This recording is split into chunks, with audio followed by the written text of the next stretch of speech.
আসসালামু আলাইকুম রহমতুল্লাহি বারাকাত। আমার যে সমস্ত ভাই বোনেরা আছেন সারা বিশ্বব্যাপী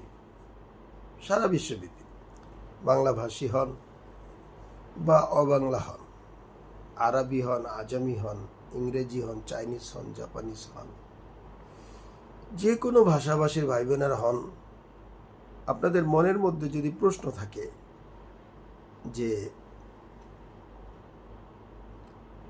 আমাকে কে সৃষ্টি করছে, আমাকে কেউ সৃষ্টি করে নাই, আমি এমনিতে হয়েছি, তাহলে একটা হচ্ছে আপনাকে যুক্তি দিয়ে বোঝানো, আরেকটা হচ্ছে একদম সাদামাঠা সহজ সরল ভাষায় আপনাকে বোঝানো। আমি আপনাকে সহজ সরল ভাষায় কিছু বক্তব্য শোনাবো যেগুলো আমার আল্লাহ পাক রব্বুল আলামিন বলেছেন। দেখেন, আপনার মাথায় এগুলো নেন, ঢুকান, আপনার মনের ভিতরে সেগুলোকে প্রবেশ করার চেষ্টা করেন, অনুধাবন করার চেষ্টা করেন। যদি আপনার মন মতো হয় তাহলে আপনি আপনার বিশ্বাস, আপনার আকীদা বিশ্বাসকে চেঞ্জ করুন।